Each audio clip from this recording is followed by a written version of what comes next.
Hello दोस्तों, स्वागत है आप सभी को अपने यूट्यूब चैनल टॉपर गुरु 96 में। तो चलिए आज हम सोशल साइंस का जो 15 जुलाई को जिनको होने वाला है मंथली टेस्ट, उसका कुछ वीवीआई क्वेश्चन है, लगभग आ सकते हैं वीवीआई क्वेश्चन। तो चलिए देखते हैं।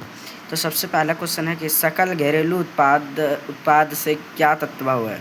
तो इसका आंसर क्या होगा? 3 क्षेत्र का प्राथमिक, द्वितीय और तृतीय के उत्पादों के योगफल को देश का सफल घरेलू उत्पाद कहा जाता है। लगभग आने का चांस है, 90% चांस है। अब देखते हैं दूसरा क्वेश्चन क्या है। प्रच्छन्न बेरोजगारी किसे कहते हैं? जब एक विशेष कार्य को करने के लिए आवश्यकता से अधिक लोग काम करते हैं, जो उनकी पूरी रोजी रोटी नहीं चलती, ऐसी में वह जिस बेरोजगारी का शिकार होते हैं उसे प्रच्छन्न बेरोजगारी कहते हैं। चलिए अब यहाँ दे दिया, बेरोजगारी किसे कहते हैं? जब किसी व्यक्ति को उसकी योग्यता, क्षमता को इच्छा के अनुसार काम ना मिले तो उसे हम बेरोजगारी कहते हैं। और ये लगभग दे ही सकता है, 90% चांस है क्वेश्चन का दे ही सकता है कि मनरेगा का पूरा नाम क्या है। तो मनरेगा का पूरा नाम क्या है? महात्मा गांधी राष्ट्रीय ग्रामीण रोजगार गारंटी। इंग्लिश में देखना है तो पढ़ लीजिएगा। ये भी क्वेश्चन दे सकता है। गठबंधन सरकार किसे कहते हैं? एक ऐसा अधिकार राजनीतिक पार्टी के द्वारा मिलकर बनाई गई सरकार को गठबंधन सरकार कहते हैं। ये भी दे सकता है, ये भी क्वेश्चन। संघ सूची का अर्थ क्या है? तो संघ सूची राष्ट्रीय महत्व का विशेष की एक सूची है जिन पर केवल केंद्र सरकार का कानून बना सकती है, जैसे रक्षा, वित्त, देशी विभाग, बैंकिंग, डाक और तार इत्यादि। इस सूची में 97 विषय की शामिल है। इस विषय में कितना ये ऑब्जेक्टिव में दे सकते हैं, 97 विषय शामिल है।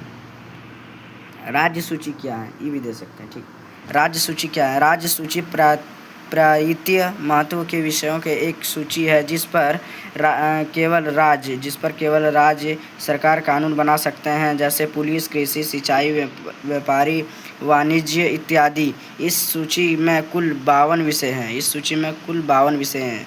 ऑब्जेक्टिव में दे सकता है। समवर्ती सूची क्या है? विषयों की ऐसी सूची जिस पर कानून बनाने का अधिकार राज्य तथा केंद्र सरकार दोनों को प्राप्त होता है, परंतु दोनों सरकारों टकराव होने की स्थिति में केंद्र सरकार के द्वारा बनाए गए कानून का मान्य होती है। इसमें कुल 97 विषय शामिल, 47 विषय शामिल है, दे सकता है ऑब्जेक्टिव में। अपशिष्ट शक्तियाँ किन्हें कहा जाता है? जो विषय संघ सूची, राज्य सूची और समवर्ती सूची में शामिल नहीं किए गए हैं, परंतु उन विषय पर भी कानून बनाने का अधिकार है, उन विषयों पर केंद्र सरकार और कानून बनाने का अधिकार दिया गया है, उसे अपशिष्ट शक्तियाँ कहते हैं। दे सकता है, क्वेश्चन दे सकता है आज, लगभग ये क्वेश्चन आज दे सकता है। स्थानिक सरकारों के महत्व का वर्णन कीजिए। स्थानिक सरकारों का महत्वकरण। अनेक समस्याओं का निपटारा स्थानिक स्तर पर हो जाता है। दूसरा क्या? स्थानिक स्तर पर लोगों को फैसले में सीधे भागीदार बनाना संभव हो जाता है। तीसरा, सत्ता में अधिकार से अधिक लोग भागीदारी होते हैं। और चौथा, स्थानीय शासन सत्ता के विकेंद्रीकरण के अनुरूध होते हैं। चलिए अगला क्वेश्चन देखते हैं। केंद्र और राज्य के संबंध में आए बदलाव को वर्णन कीजिए। लगभग क्वेश्चन आज भी आई है, इसका 90% चांस है ये भी क्वेश्चन आने का, 90%। चलिए क्वेश्चन का देखते हैं। विभिन्न राज्यों में क्षेत्रीय पार्टी की सरकार बनने लगी है। तो गठबंधन की सरकार आने से केंद्र सरकार का मनमानी में कमी आई। तीसरा, केंद्र राज्य तनाव में कमी आई। चौथा, केंद्र राज्य संबंधों में सुधार आए। पांचवा है केंद्र सरकार की योजना में राज्यों की हितों का भी ख्याल रखा जाने लगा। अब ई क्वेश्चन आज देगा ही देगा, कल 15 जून को देगा ही देगा मंथली टेस्ट में। पंचायतों का मुख्य परेशानियों का वर्णन कीजिए।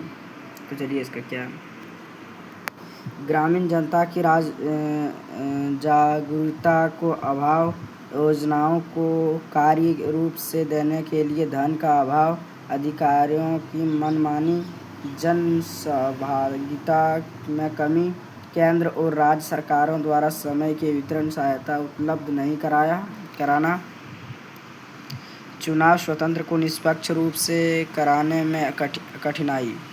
चलिए, और ये राष्ट्रीय उद्यान भी क्या है? चलिए क्वेश्चन, वे सुरक्षित क्षेत्र जहाँ प्राकृतिक वनस्पति, प्राकृतिक सुंदरता तथा वन्य प्राणियों को सुरक्षित रखा जाता है उसे राष्ट्रीय उद्यान कहलाता है। ये भी क्वेश्चन कल दे सकता है। तो रक्षित वन क्या है? वह वन जिसमें कुछ समान प्रतिबंधों के साथ पशुओं को चराने तथा खेती करने की अनुमति दी जाती है उसे रक्षित वन कहते हैं। चलिए, एक सींग वाले गैंडा में भारत में कहाँ मिलता है? इसके लिए कैसी भूमिका, जलवायु अनुकूल है? तो असम और पश्चिम बंगाल के उष्ण व आदर्श दलदली क्षेत्रों में असम में कान्जी राष्ट्रीय उद्यान के एक सींग वाले गैंडा का प्राकृतिक आवास है। अब ये ऑब्जेक्टिव में पूछ सकता है कि एक सींग वाले गैंडा का प्राकृतिक आवास कहाँ है? तो कहाँ है? तो कान्जी राष्ट्रीय उद्यान, कान्जी राष्ट्रीय उद्यान ऑब्जेक्टिव में पूछ सकता है। पारितंत्र का परिभाषा दीजिए। पारितंत्र का अर्थ है उस स्थान के भौतिक वातावरण से है जो उस क्षेत्र के सभी प्रकार के पौधों, पक्षियों और जानवरों से बनाता है। चलिए, अब क्वेश्चन भी दे सकता है। बायोरिजर्व क्या है? 2 उदाहरण दीजिए। एक बायोरिजर्व एक ऐसा स्थान है जिसमें काफ़ी विशाल जंगली भूमि होती है और यह प्राकृतिक रूप से देश की वनस्पतियों और जीवों के संरक्षण के लिए समर्पित होते हैं। उदाहरण है जैसे मात्रा की खाड़ी, नीलगिरी। जैव विविधता के 2 लाभ लिखिए। तो जैव विविधता का सर्वप्रथम हमारी प्राकृतिक संपदा, विशेष विभिन्न जीव जंतु प्रकृति के सौंदर्य के चार चांद लगा देते हैं और धरती में स्वर्ण का रूप देते हैं। दूसरा है, भारत के प्राकृतिक संपदा और वन्य प्राणियों को देखने के लिए हर वर्ष अनेक पर्यटक भारत आते रहते हैं। इस पर्यटक आने जाने में भारत को बहुत से विदेशी मुद्रा प्राप्त हो जाती है। अब देखते हैं, ये क्वेश्चन आज देगा ही देगा। ये क्वेश्चन VVI लिख लीजिए मंथली टेस्ट के लिए।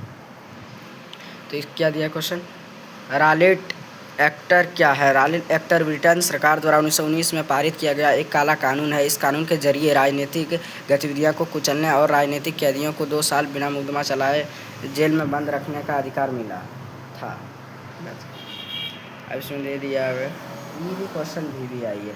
भारत आने के बाद गांधी जी द्वारा चलाया गया पहला आंदोलन कौन सा था? तो दक्षिण अफ्रीका से भारत लौटने के बाद गांधी जी 1917 ईस्वी में बिहार के चंपारण में अपने पहले सत्याग्रह आंदोलन की शुरुआत किया।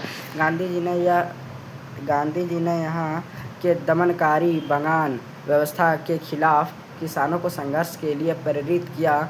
यहाँ के किसान नील की खेती के लिए विरोध किया। किस खेती के लिए विरोध किया था? तो सत्याग्रह में ऑब्जेक्टिव में पूछ सकता है, सत्याग्रह आंदोलन में किसके लिए विरोध किया? तो कि नील की खेती के लिए। किस खेती के लिए विरोध किया? तो नील की खेती के लिए विरोध किया। खिलाफत आंदोलन की शुरुआत किसने की? तो खिलाफत आंदोलन की शुरुआत मोहम्मद अली और शौकत अली नामक 2 बंधुओं ने की। जब उन्हें पता चला कि यहीं तक लिखना है, ठीक, उतना लिख देना यहीं तक तो हो जाएगा सही, यहीं तक लिखना, ठीक। मोहम्मद अली और शौकत अली नामक 2 बंधुओं ने किया। ई क्वेश्चन भी आई है, 6 नंबर क्वेश्चन जो है भारी भी आई। महात्मा गांधी ने असहयोग आंदोलन को क्यों चलाया? महात्मा गांधी ने अपनी पुस्तक हिंद स्वराज में कहा था कि भारत में ब्रिटेन शासन का स्थापना भारतीयों के सहयोग इससे ही हुई थी और यह शासन इसलिए सहयोग के कारण चल पा रहा है। यदि भारत के लोग अपना सहयोग वापस ले ले तो साल भर के भीतर ही ब्रिटेन शासन ढह जाएंगे और स्वराज्य की स्थापना हो जाएगी। इसलिए महात्मा गांधी ने असहयोग आंदोलन चलाया। देखिए, साइमन कमीशन का गठन क्यों किया गया था? तो सर जॉन साइमन के नेतृत्व में एक वैचारिक आयोग का गठन किया राष्ट्रीय उद्यान के जवाब में गठित किया गया। इस आयोग में भारत के संवैधानिक व्यवस्था की कार्यशैली का अध्ययन करता था और इसके बारे में सुझाव देते थे।